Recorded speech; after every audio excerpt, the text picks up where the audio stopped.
Hello.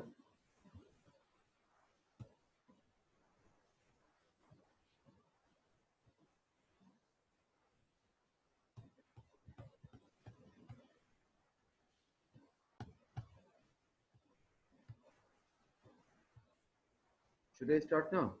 Hear me? Yes, sir. So everybody arrived? Only 23.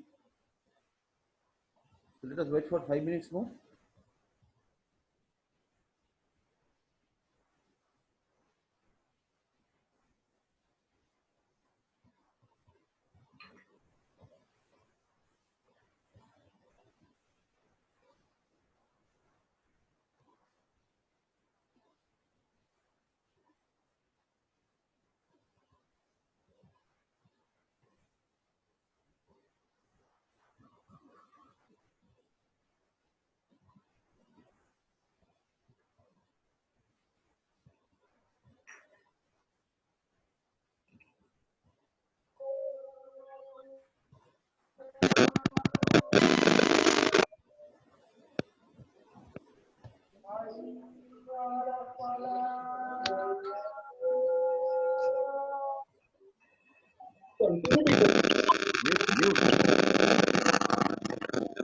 Mute your microphone.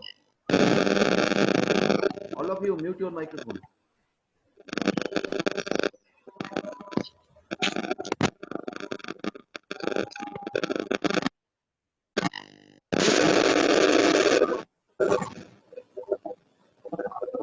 Honor 9x, please mute your microphone.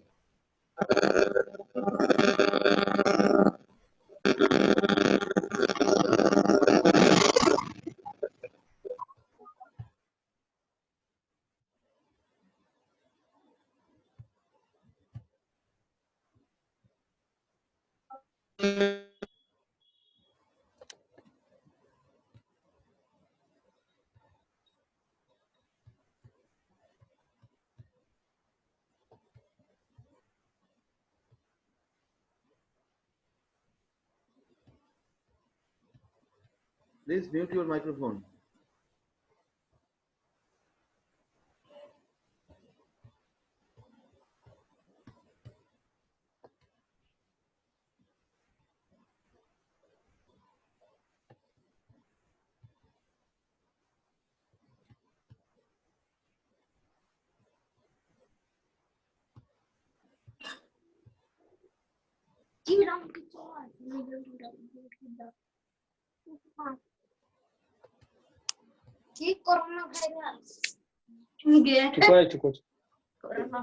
Manwar Hussain, please mute your microphone.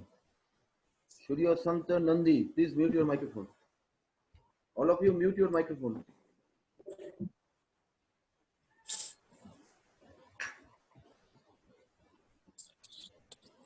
Should we start or wait for 5 minutes more?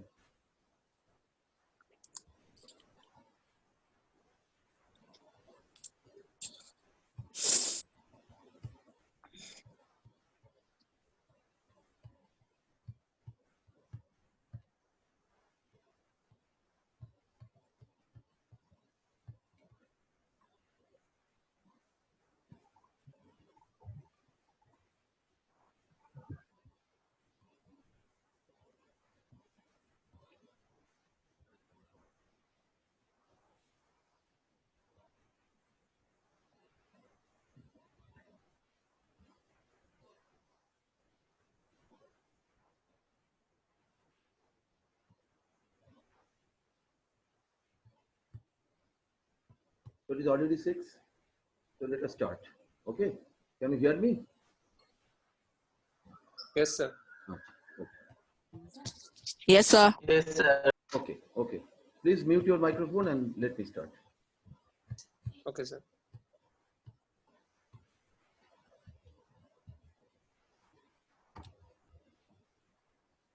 So can you hear the? Can you see the screen? Renal physiology introduction. No, sir. Can you hear? Can you see the screen? Renal physiology. No, sir. You cannot see. No, sir. We can see you.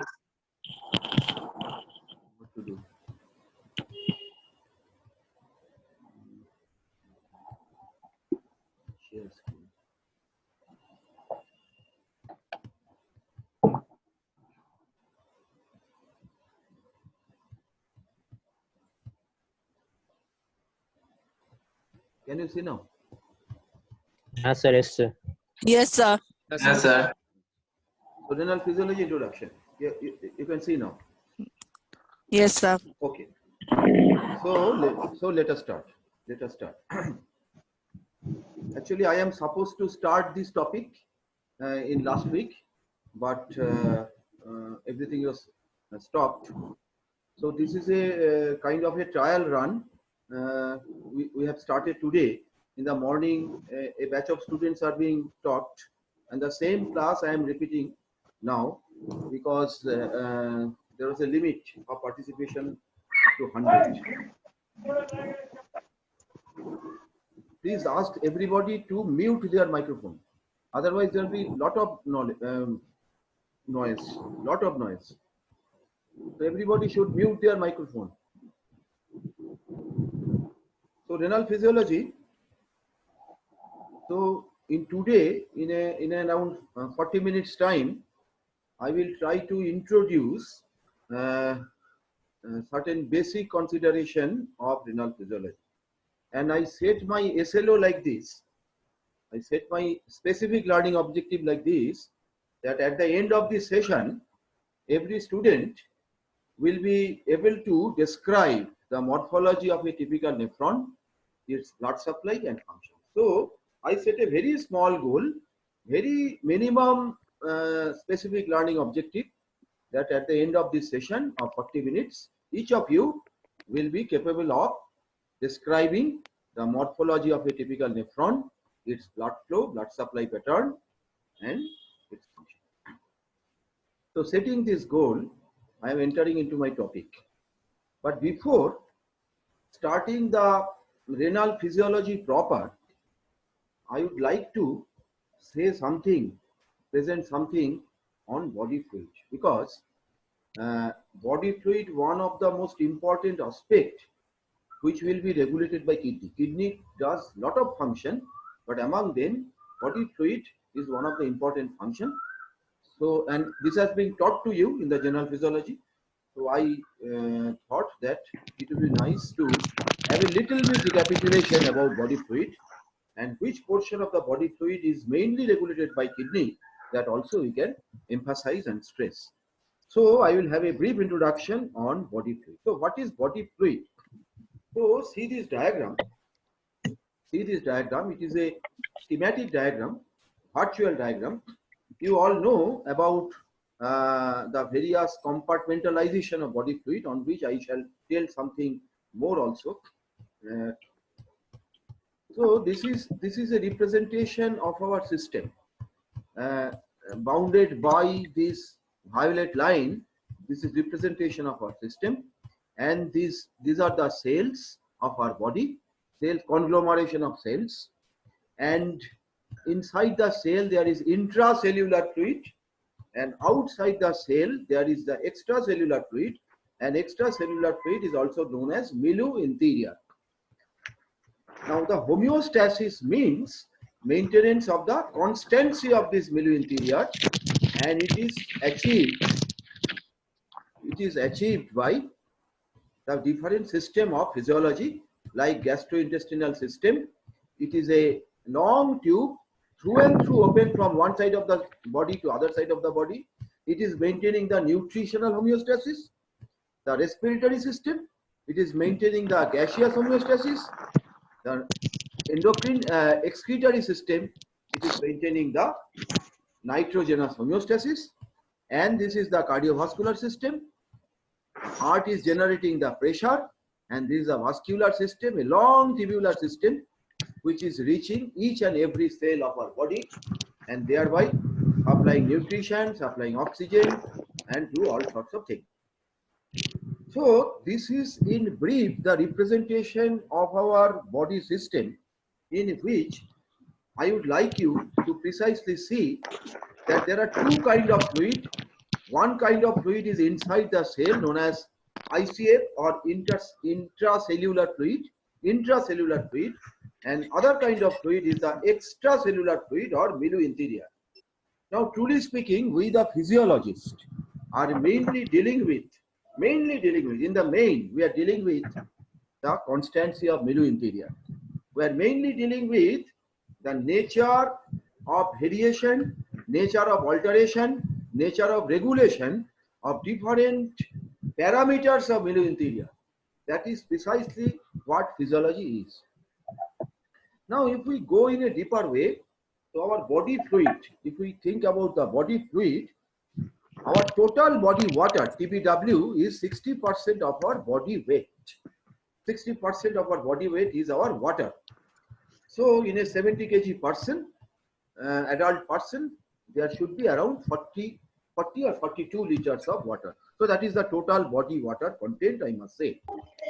Now, sir একটা question ছিল sir বলছি আপনি PPT গুলোকে share করে দেবেন দেখা যাচ্ছে না হ্যাঁ না স্যার বলছি দেখা যাচ্ছে বাট মানে পরে যদি প্রয়োজন পড়ে তাহলে আপনি কি শেয়ার করে দেবেন না হলে আমরা ছবি তুলে নেব না ছবি তুলতে হবে না এই পুরো সেশনটাই রেকর্ড হচ্ছে পুরো সেশনটা আমি তোমাদের দিয়ে দেবো including the PPT discussion your question interaction everything is being recorded সেটা সবটা আমি দিয়ে দেবো ওকে থ্যাংক ইউ ওটা তোমার অ্যারাউন্ড 250 মেগাবাইট হবে কাজে সেটা আমার কাছে নিতে হবে সেন্ড করা যাবে না বা গুগল ড্রাইভে কিছু ঠিক আছে থ্যাংক ইউ স্যার তুমি তোমার নোট নাও you can take your note but you need not copy it because you will get it okay sir thank you so regarding this 60% of our body weight is body water, that is 40 to 42 liter is water, but it has got certain kind of age and sex variation. We know that in newborn, in an infant, the greater amount of body weight is water to the extent of around 70%.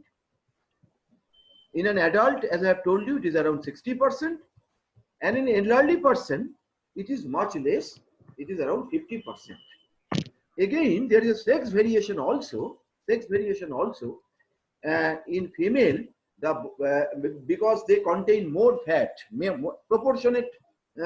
proportionate percentage proportion of fat is more in the females.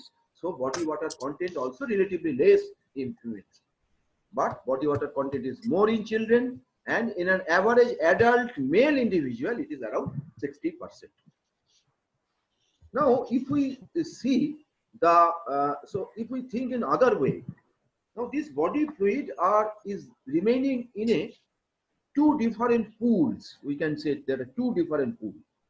One is a relatively stationary pool, that is ICF, or intracellular fluid, that is more or less a stationary pool, and ECF, extracellular fluid, is dynamic pool. That means it is more dynamic or less stationary. It is subjected to more physiological variation. Now, among ECF, if we see more details, so ICF is around 2/3 of the body water is ICF. So out of 40 liters, approximately 25 liter is intracellular fluid, as we all know, and around 1/3 is extracellular fluid.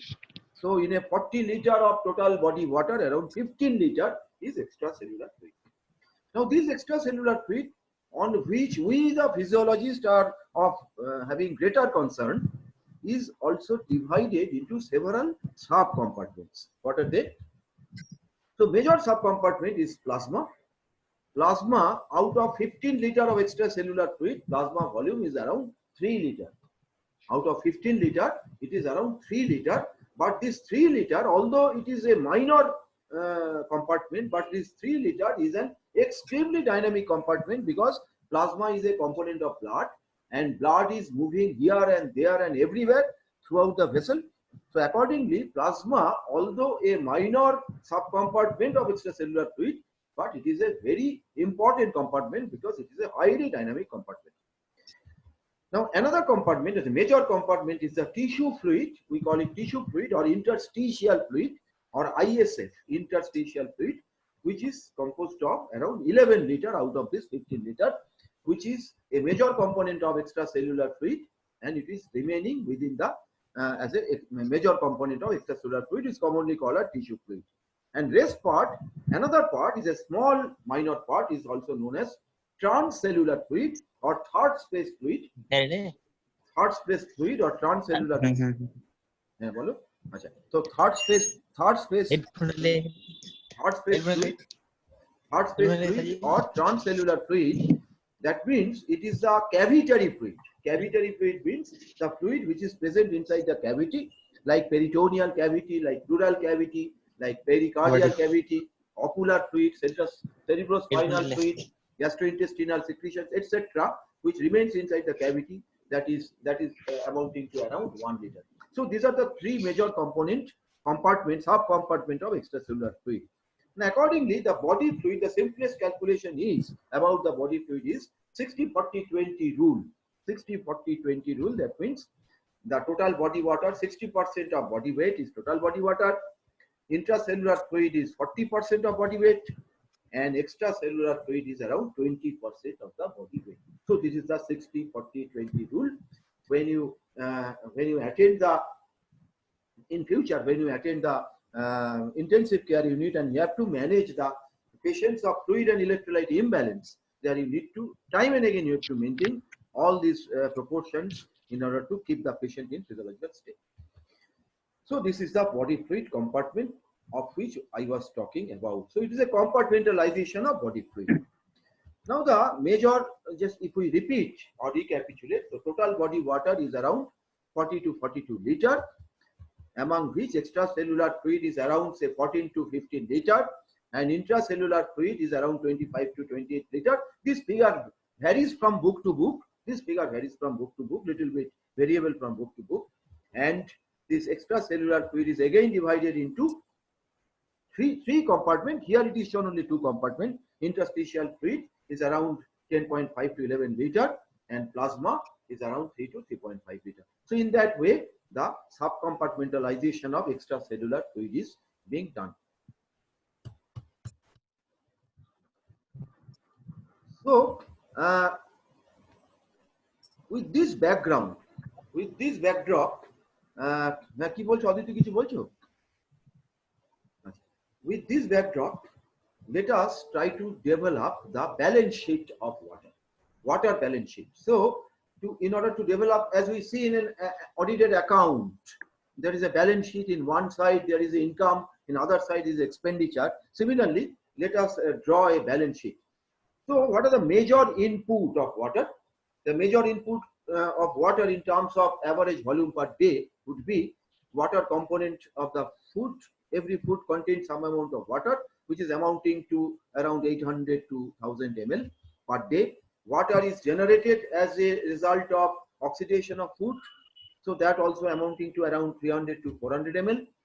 And we drink water every day, which is amounting to around 1000 to 2000 ml, 1 to 2 liter per day. And as a result of which the total income or input is around 2100 to 3400, 2.1 liter to 3.4 liter per day. If we go to the other side of expenditure, output is insensible loss. That means the loss of water to the surface of our body is amounting to around 800 ml to 1 liter. And then is the sweat. Sweat is around 200 ml. But sweating depends largely upon the environmental temperature and humidity. But it is an average value in resting state. In stool, we lose around 100 to 200 ml per day. In urine, we lose around 1 liter to 2 liters per day through the kidney.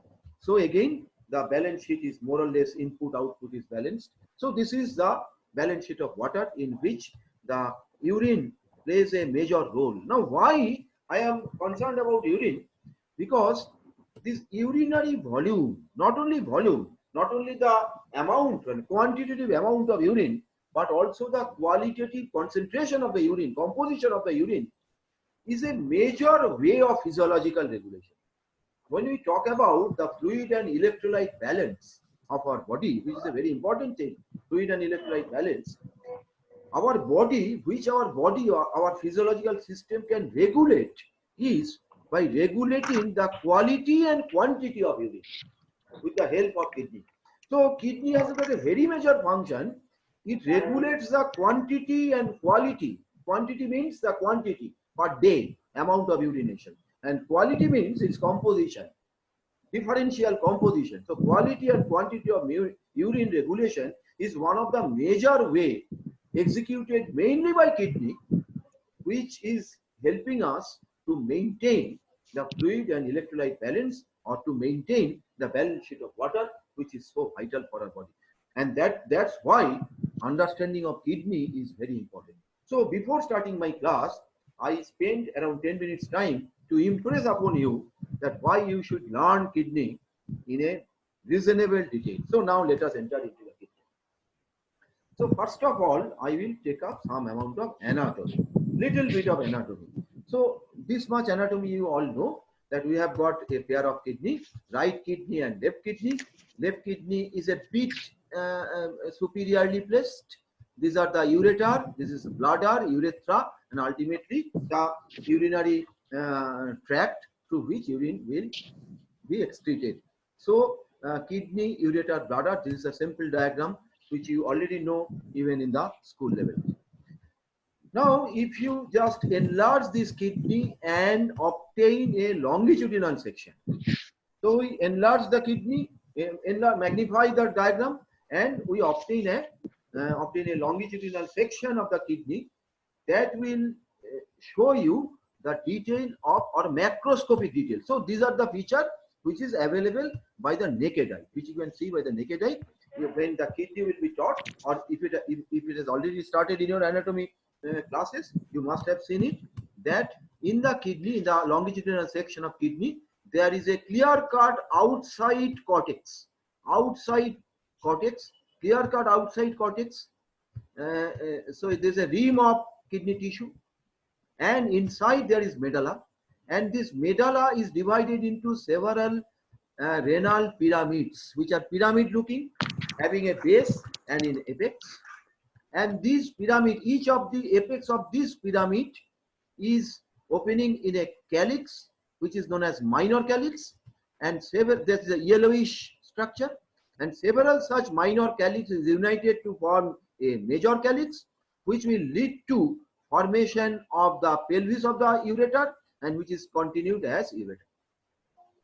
So there is a clear-cut external cortical tissue, cortical layer, and inside is medulla, and within medulla there are medullary pyramids, and these medullary pyramids, and also there is minor calyx, major calyx, etc. Now within each pyramid there is also extension of the cortical tissue, which are sometimes called renal column or renal column of Bartin. So this is somehow the macroscopic structure of the kidney. Now next, so you can very well see, apart from this kidney structure, that means the cortex and medulla, there is another structure, is a vascular structure. You can clearly see the red branches of artery and blue branches of vein. So this is the renal artery, and this is the renal vein, renal artery and renal vein. So by this time I have exhibited to you several things. One is the gross renal tissue, cortex, medulla, and also the vascular tissue. So it's a vascular tissue, cortical tissue, and medullary tissue. Now in the next section, I will tell you the orientation of this renal tissue, orientation pattern of this renal tissue, or in other words, I will introduce a term which is known by you all, that is a term called nephron. So what is nephron? Now how nephron is oriented within this shape of this kidney, that is will be my next section, and how the vessels are oriented within the orientation of the kidney. So this is the two things which I like to discuss with you in the next 10-15 minutes. So next, let us take up one by one. So first, let us take up the vessel part. So you can very well see there is renal arteries and renal vein. So let us take up the renal. So let me draw this on a board. In absence of a board, I am utilizing this paint program here. In absence of a chalkboard. So let us draw the kidney. So I am drawing the kidney here with a thick, apparently thick. So this is the kidney.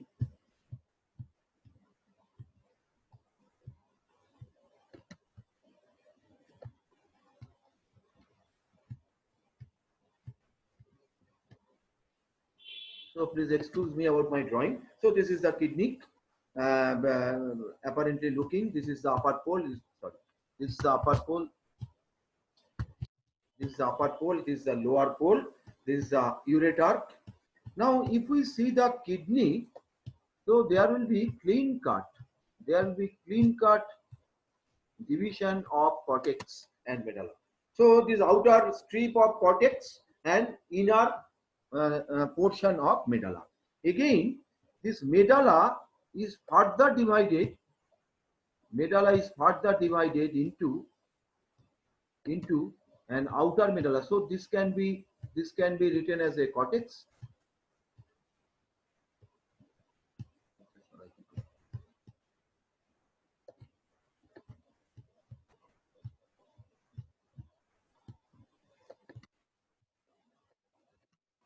So this is the cortex, and this is the